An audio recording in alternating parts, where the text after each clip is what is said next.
billahi minasyaitonir rajim. Bismillahirrahmanirrahim. Alhamdulillahirabbil alamin. Allahumma shalli ala Muhammad wa ala ali Muhammad. Rabbana zalamna anfusana wa illam taghfir lana wa tarhamna lanakunanna minal khasirin. Rabbi shrah li sadri wa yassir li amri wahlul 'uqdatam min lisani yafqahu qawli. Amin amin ya rabbal alamin.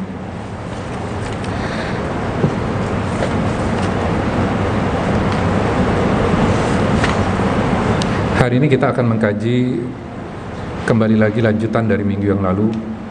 Kita akan mengkaji surat An-Nahl, surat ke-16, ayatnya ayat 125.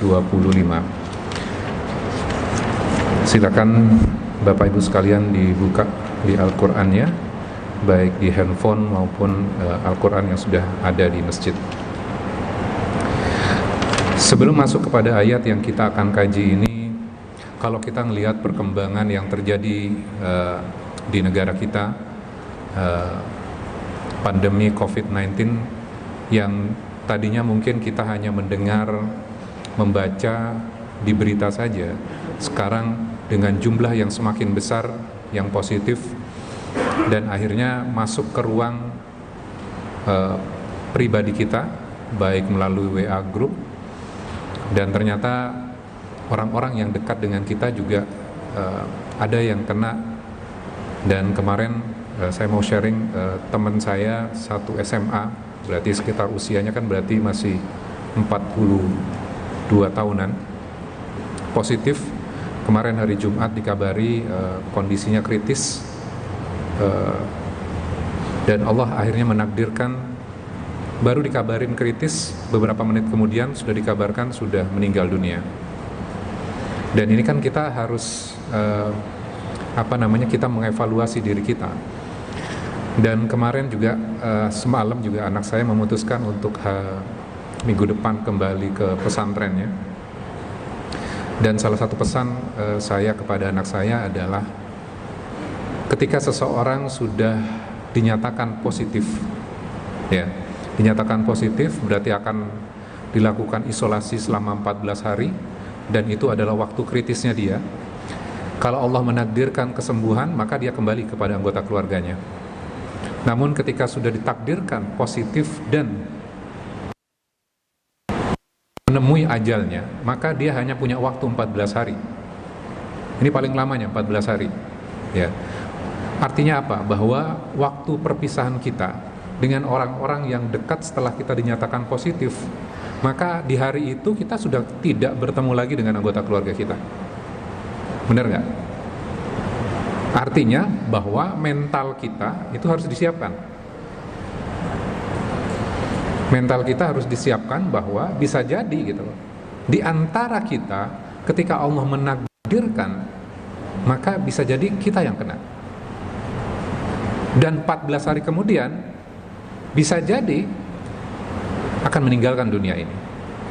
Dan kemarin juga baru di-share juga bahwa ada keluarga dari Ustadz Khalid, ya, Ustadz Khalid Basalamah, ayahnya positif dan meninggal dunia. Dan akhirnya ya pemakamannya juga harus mengikuti protokol.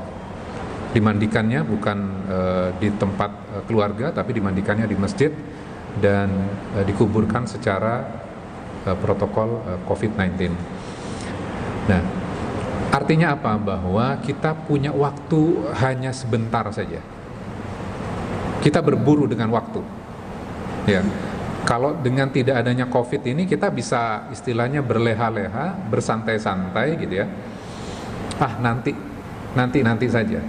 Tapi dengan adanya COVID-19 ini gitu, kita harus prepare setiap saat. Kalau punya amal, kalau mau beramal, jangan ditunda-tunda. Jangan sampai kita menyesal nantinya. Segerakan semuanya. Kalau mau sedekah, segerakan. Kalau mau beramal yang lain juga segerakan. Karena kita nggak pernah tahu umur kita sampai kapan. Ya. Oke. Sekarang kita akan masuk kepada ayat ini. Mudah-mudahan ini jadi bekal kita untuk kita melakukan sebuah yang namanya dakwah. Saya baca dulu ayatnya. Sudah dibuka? Surat An-Nahl ayat 125. A'udzubillahi minasyaitonir rajim. Bismillahirrahmanirrahim. ud'u ila sabili rabbik bil hikmati wal mau'izatil hasanah wajadilhum billati hiya ahsan inna rabbaka huwa a'lamu bima dhalla an sabili wa huwa a'lamu bil muhtadin. Serulah manusia kepada jalan Tuhanmu dengan hikmah dan pengajaran yang baik, dan berdebatlah dengan mereka dengan cara yang baik. Sesungguhnya Tuhanmu dialah yang lebih mengetahui siapa yang sesat dari jalannya, dan dialah yang lebih mengetahui siapa yang mendapatkan petunjuk. Ini kita sudah kupas beberapa kata di dalam surat dari ayat ini. Ud'u kita sudah belajar ya. Kemudian ila sabili rabbik kita sudah belajar juga. Yang perlu kita catat adalah sabil dengan sirat itu berbeda, walaupun di terjemahannya sama ya. Kita sudah belajar maknanya. Bil hikmah kita kemarin juga sudah bahas. Hikmah itu apa? Nah, hari ini kita akan membahas wal mau'izatil hasanah. Apa kata ini? Kalau kita lihat terjemahannya, pengajaran yang baik. Nah, sekarang kita bedah satu-satu. Mau'izah itu apa? Definisi mau'izah adalah, saya bacakan. Kita mengingatkan orang lain dan memberitahukan konsekuensi buruk jika tidak mengikuti nasihat itu. Itu adalah mau'izah. Definisi yang kedua adalah mengingatkan orang lain dengan memberitahukan konsekuensi yang baik. Jadi kalau mengikuti nasihat ini, nanti rewardnya, hadiahnya surga misal. Itu adalah mau'izah. Di dalam kata mau'izah juga mengandung makna nasihat yang diberikan adalah nasihat yang kena ke dalam hati seseorang dan menggetarkan hati orang lain.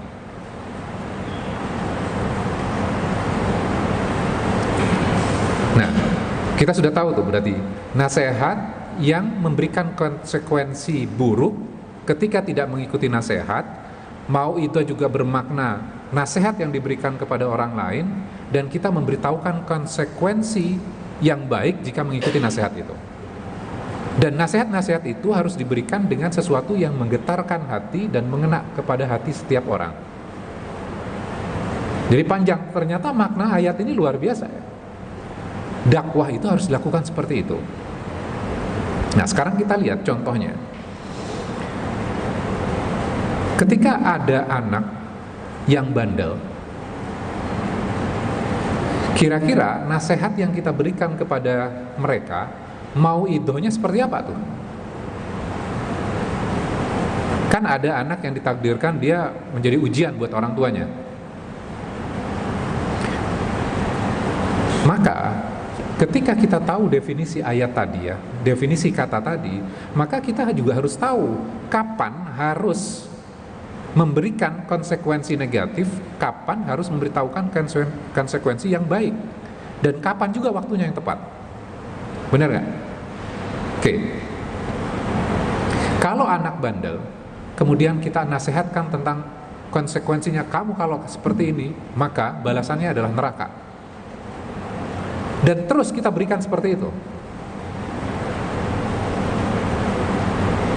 Kita beritahukan konsekuensi yang negatif secara terus-menerus. Maka bisa jadi anak itu bisa bebal gak? Nasihat yang kita berikan tidak memiliki impact buat dia. Bisa terjadi gak?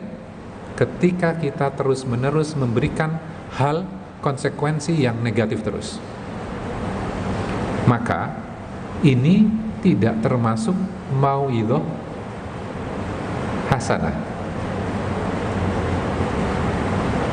Jadi kalau anak bandel kemudian dinasehatkan dengan hal yang sama terus, konsekuensi yang buruk, yang buruk, yang buruk, yang buruk terus, bisa jadi itu tidak memiliki impact lagi buat dia. Contohnya misalnya ada anak yang bandel.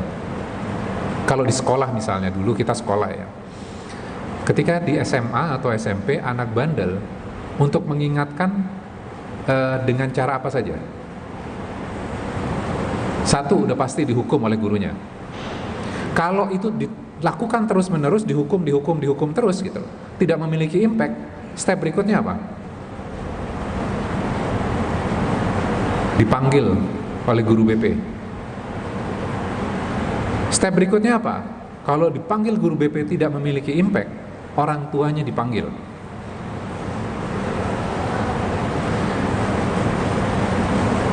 Dan ternyata tidak memiliki impact juga. Si anak ini tetap bandel. Kira-kira langkahnya apa yang harus dilakukan? Kita balik lagi kepada Al-Quran ini.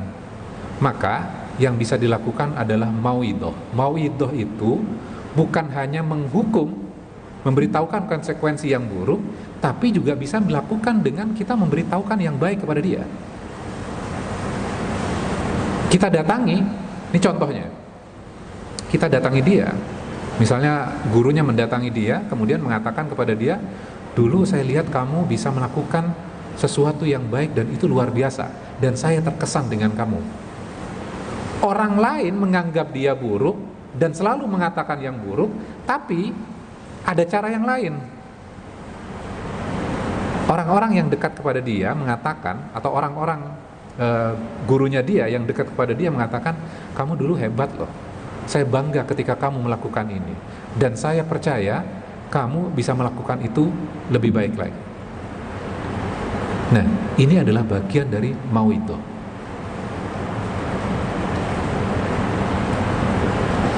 Jadi angle-nya dibalik.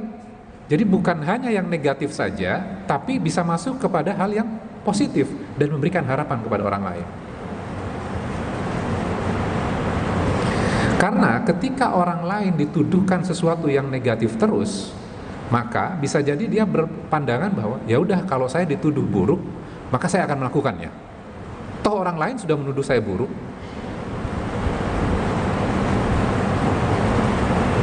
Bisa terjadi nggak seperti ini? Dan yang bisa merubah dia bisa jadi adalah hal yang positif, kepercayaan yang diberikan kepada dia, sesuatu hal yang positif yang disampaikan kepada dia. Nah, ini kan kita bisa terapkan. Ternyata formulasi Al-Quran ini kita bisa terapkan dalam lingkungan keluarga, dalam lingkungan pekerjaan. Ketika seseorang didekati secara personal gitu ya, maka dia bisa berubah. Oke. Sekarang kita masuk hasanah. Hasanah itu apa? Hasanah adalah sesuatu yang indah dan baik. Hasanah adalah sesuatu yang indah dan baik. Jadi nasihat yang diberikan itu ada sesuatu yang indah dan baik. Nah, gimana caranya? Kalau misalnya ada seseorang yang salah, kemudian diingatkan di depan publik gitu ya, di sosial media gitu loh, saling berbantah-bantahan, itu termasuk mauidhah hasanah nggak? Indah nggak tuh? Tidak. Nanti itu bagian yang lain. Kita belum masuk ke pembahasan itu. Dan Allah di sini memisahkan mauidhah hasanah ya. Jadi mulai dari ud'u ila sabili rabbik bil hikmah, rabbika bil hikmah wal mauidhatil hasanah. Kemudian bagian berikutnya itu terpisah. Wajadilhum billati hiya ahsan. Mendebat. Nah, topik yang sekarang kita bahas bukan itu, tapi mauidhah hasanah, sesuatu yang indah dan baik. Artinya apa? Kita diminta untuk memposisikan, ketika kita memberikan nasihat, posisikan bahwa diri kita adalah orang yang diberikan nasihat. Ada empati di situ. Kita sudah melakukan atau belum nih? Jadi tempatkan diri kita ketika kita memberikan nasihat seperti orang yang diberikan nasihat itu, sehingga empati kita tumbuh tuh. Jadi bukan sesuatu yang menjatuhkan dan mempermalukan orang lain. Itu tidak termasuk mauidhatil hasanah. Jadi kan seringkali kan gini, kita dalam beragama, ini dalam beragama ya, kadang kita kutip Quran, kemudian kita kutip hadis, kemudian kita lempar ke orang lain. Tuh, amalan kamu salah tuh, amalan kamu tidak diterima, kamu bid'ah, sholat kamu tidak diterima. Kan seringkali kita melakukan hal seperti itu tuh. Atau kajian ustadz, kemudian kita share, kita kirim ke WA-nya dia, tuh kamu salah. Kira-kira itu menyakiti dan menjatuhkan orang nggak?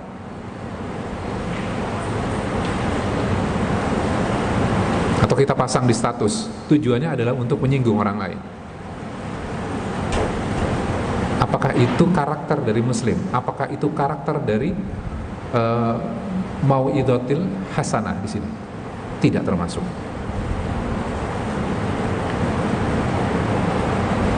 Kadangkala kalau kita lihat ya, saya juga pernah berdialog dengan orang yang hatinya itu sensitif sekali.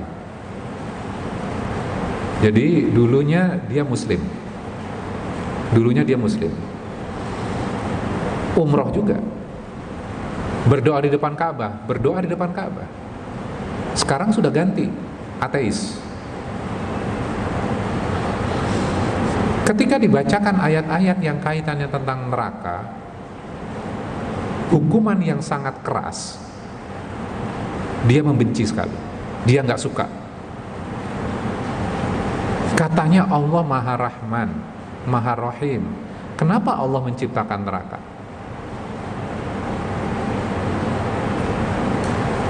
Jadi dia nggak suka sekali. Dan akhirnya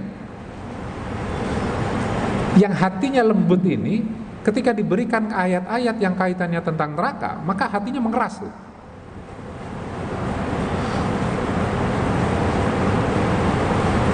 Dan kita terus kirim ayat-ayat yang kaitannya tentang neraka, dan akhirnya dia terus mengeras hatinya, dan akhirnya nasihat yang diberikan kepada orang ini sudah tidak memiliki impact.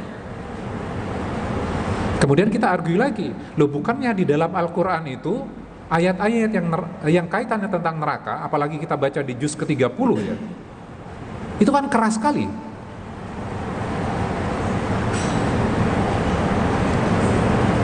Kemudian kita kutip, loh di dalam Al-Quran kok seperti itu kok, maka saya kutip bagian yang itu. Nah sekarang kita lihat konteksnya apa. Kalau kita mempelajari Al-Quran itu diturunkan kepada Rasulullah, benar ya? Rasulullah berhadapan dengan siapa? Orang-orang Quraisy. Orang-orang Quraisy menentang Rasulullah nggak? Menghina Rasulullah nggak? Menyiksa kaum muslim nggak? Menyiksa. Maka ini jadi konteks. Ayat-ayat yang kaitannya tentang neraka, ancaman diturunkan kepada mereka karena mereka menentang, mereka menghina, dan mereka menyiksa kaum muslim. Kemudian kita punya anak, subuhnya kelewatan, atau sholat asarnya kelewatan, sudah maghrib.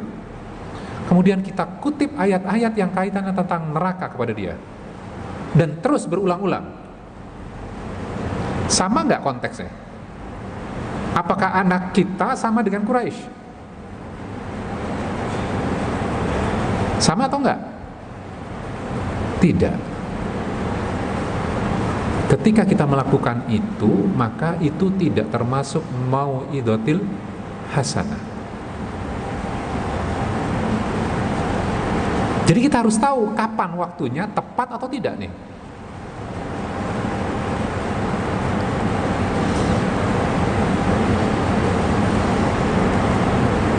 Kalau kita mempelajari Al-Quran, memang Quran Inspiration yang kita sajikan ini adalah bagaimana kita mempelajari Al-Quran. Karena basic awal untuk mempelajari Islam itu kan Al-Quran. Nah, sekarang kita lihat secara garis besarnya, Allah sebenarnya sudah memberikan tuntunan dan contoh untuk melakukan dakwah. Kalau kita mempelajari Al-Quran, kita baca terjemahan Al-Quran, kadang-kadang kita bertemu kepada sebuah surat, loh isinya sama dengan surat yang lain. Benar gak? Pernah gak kita menjumpai seperti itu?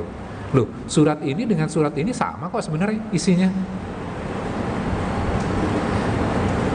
Kita lihat bahwa audiens di dalam Al-Quran itu berbeda-beda.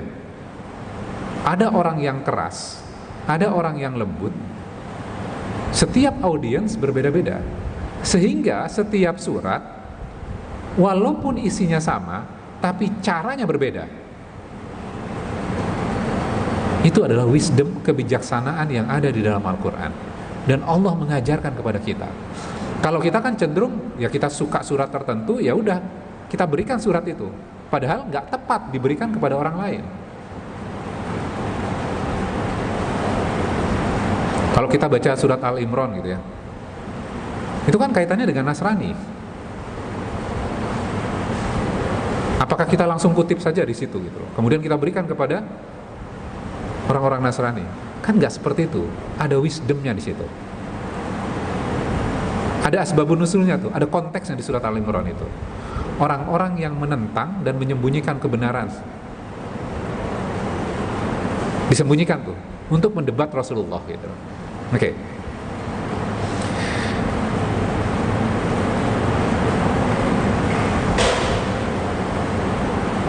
Kadang-kadang kita juga salah mengutip di dalam Al-Quran. Misalnya kaumnya Nabi Nuh gitu ya. Kaumnya Nabi Nuh kan dimusnahkan ya. Kemudian anak kita paling kelepasan sholat, tapi kita kutip, wah kalau kamu menentang maka nanti akan dimusnahkan. Konteksnya tepat nggak? Tidak tepat. Artinya apa? Saya pengen menyampaikan bahwa kita dalam mempelajari agama itu, pemahaman kita, ya kita tepat tuh. Mau idohnya tuh dapat, hasanahnya juga dapat. Jadi kita harus tahu konteksnya. Dan ini adalah sunnah dari Al-Quran, dan ini sunnah dari Rasul kita. Nabi Muhammad ketika ada seorang yang mendatangi beliau gitu ya, nasihatnya kan sesuai dengan konteks orang ini kan. Ketika dia bermasalah yang kaitannya dengan cinta harta yang berlebih-lebihan, maka nasihatnya apa? Bersedekahlah. Kalau misalnya Abu Bakar yang mendatangi Rasulullah dan minta nasihat kepada Rasulullah, pasti nasihatnya bukan tentang sedekah kan? Ada orang yang bermasalah yang kaitannya dengan zina, jadi nasihatnya bukan kamu sholat malam, enggak. Nasihatnya apa? Berhenti dari zina. Apalagi berhenti dari zina. Jadi ada konteksnya tuh. Kalau kita kan pengennya sama dengan diri kita gitu loh, semua nasihatnya sama.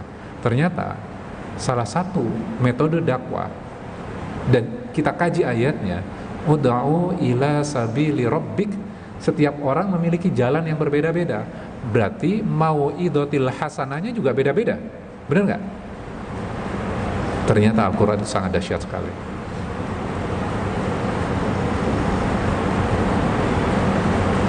Kemarin saya baru mendengarkan salah satu di sosial media, salah satu cucu dari Quraisy Shihab ya, bertanya kepada Quraisy Shihab dan Gus Baha. Sekarang kan lagi populer ya, Gus Baha. Pertanyaannya dalam sekali. Cucunya yang perempuan nanyanya seperti ini: gimana kita mengalihkan diskusi yang kaitannya Islam itu hanya ritual saja, beralih kepada sesuatu yang lebih esensial, yang lebih dalam kehidupan kita dan memiliki impact. Itu pertanyaan anak muda loh ya. Pertanyaan anak muda. Jadi bahasannya bukan hanya sekedar ibadah yang ritual saja, tapi makna kehidupan yang lebih dalam katanya. Nah, salah satu yang kita diskusikan kan seperti itu ya. Kita tidak membahas tentang ritual sholat ya, tapi kita balik kepada Al-Quran, dan Al-Quran itu memberikan sebuah wacana yang luar biasa, dan itu menyentuh aspek kehidupan kita.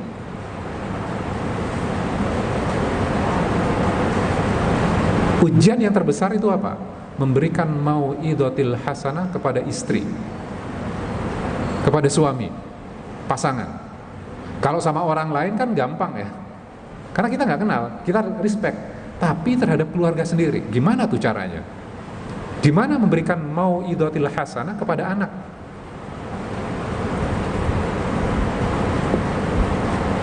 Oke, yang terakhir, poin yang terakhir sekarang. Kalau kita membaca Al-Quran, Al-Quran itu bisa sangat keras kepada orang-orang kafir. Benar nggak? Al-Quran bisa sangat keras kaitannya dengan orang-orang munafik. Benar nggak? Kita lihat secara posisi,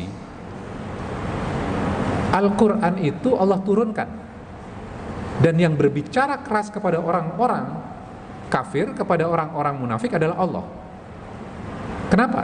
Karena Allah adalah pemiliknya. Kepada siapa? Kepada hamba-hambanya.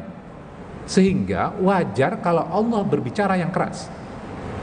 Namun ketika Rasulullah berhadapan dengan orang-orang yang menentang beliau, yaitu orang-orang Quraisy, kepada orang-orang Yahudi, maka perintahnya apa? Ud'u ila sabili rabbika bil hikmah wal mau'izatil hasanah. Kamu sebagai manusia, engkau sebagai manusia, maka engkau berbuat baik kepada mereka.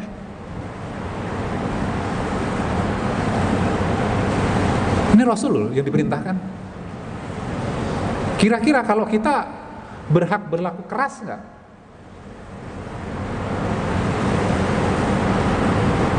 Kalau Allah berlaku keras, wajar. Karena Allah adalah pemiliknya, pemilik semua manusia, mau muslim maupun non-muslim. Karena di dalam Al-Quran itu Allah berbicara kepada muslim, Allah berbicara kepada non-muslim, Allah berbicara kepada orang-orang kafir, Allah berbicara kepada orang-orang Nasrani, Allah berbicara kepada orang-orang Yahudi. Al-Quran itu ditujukan kepada mereka. Kenapa kok ditujukan kepada orang Nasrani ya? Harusnya kan kepada muslim. Karena semua itu adalah hambanya Allah. Itu loh logikanya. Sehingga Allah berhak bersikap keras kepada mereka. Tapi kita manusia diperintahkan ini, berlaku baik. Ud'u ila sabili rabbik bil hikmah wal mau'izatil hasanah.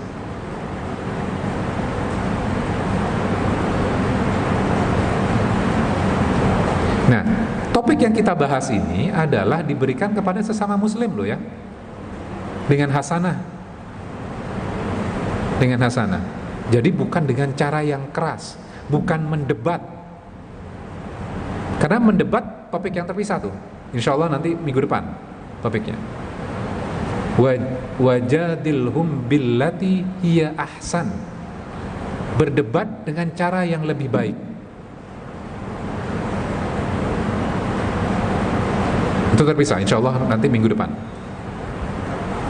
Oke, kira-kira itu yang kita bahas hari ini, yang kaitannya dengan wal mau'izatil hasanah. Jadi kalau kita recap kembali apa pelajaran yang kita sudah pelajari beberapa minggu ini, mungkin udah sebulan ya. Ud'u itu adalah memberikan sebuah ajakan kepada orang lain, undangan. Sifatnya undangan berarti menjamin orang lain merasa aman, nyaman, tentram, dan keamanannya terjaga. Jadi bukan undangan yang membuat orang terintimidasi. Itu adalah dakwah, ud'u, ajakan. Kemudian ila sabili rabbik, kepada jalan Tuhanmu. Sabil itu adalah jalan kecil yang berkelok. Beda dengan sirat. Sabil artinya bahwa orang itu harus melangkah untuk menuju jalan yang lebih besar. Setiap orang akan melangkah dan pasti bisa berbeda-beda.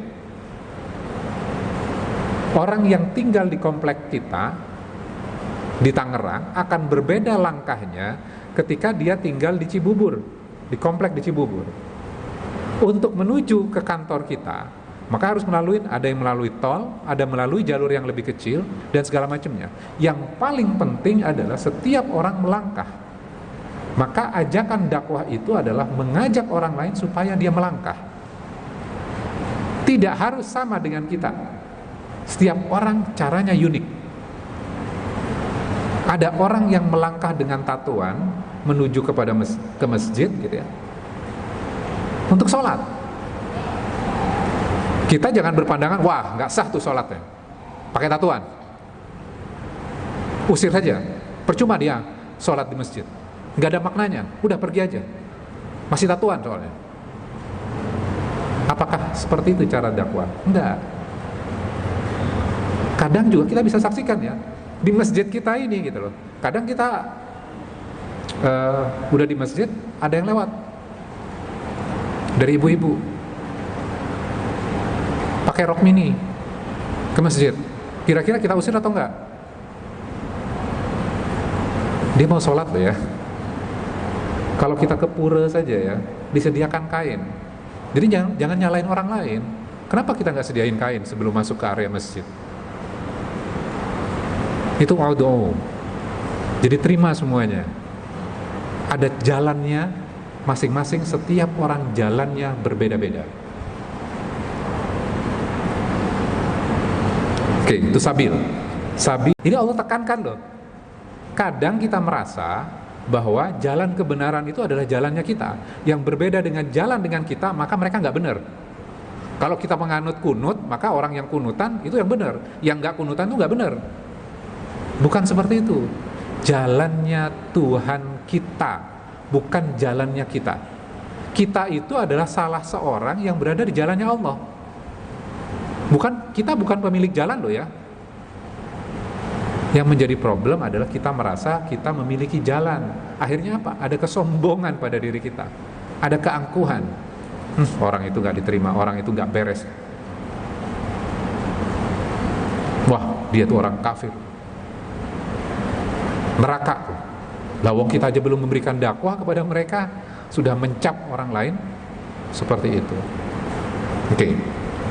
Bil hikmah, dengan sesuatu yang hikmah. Wal mau'izatil hasanah. Kita sudah bahas ini. Mudah-mudahan kita bisa lebih bijak lagi, kita lebih santun lagi ketika mendakwahkan gitu. Untuk mendakwahkan Al-Qur'an ini, untuk kita mendakwahkan agama Islam ini bukan hanya kepada sesama muslim. Kalau berdakwah di masjid seperti ini lebih gampang ya.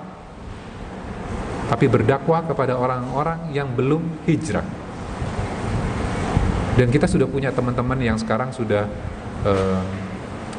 sudah hijrah, dan mereka sudah melakukan nasihat di bidangnya masing-masing. Ada yang kemarin saya cerita 2 minggu lalu dengan Chef Haryo. Kemudian artis-artis sekarang juga sudah mulai hijrah, ya kan? Lebih gampang tuh memberikan nasihat kepada orang-orang yang sudah profesional di bidangnya. Kemarin sama Mas Bang Cuping Topan ya. Kan perawakannya kan nggak kelihatan nggak kelihatan orang baik. Beliau juga mengatakan, saya itu banyak dituduhnya itu preman, kemudian tukang palak, tukang parkir katanya. Tapi lebih itu bisa masuk kepada orang-orang yang di dunia entertainment. Dia kan karakternya, dia cerita, karakter yang saya mainkan itu selalu antagonis katanya. Kan dia gondrong, antagonis. Dia kan main di film The Raid ya kalau nggak salah. Itu kadang-kadang orang-orang yang protagonis, orang yang mukanya baik, karakternya baik, kadang-kadang nggak sholat, sedangkan yang antagonis itu sholat.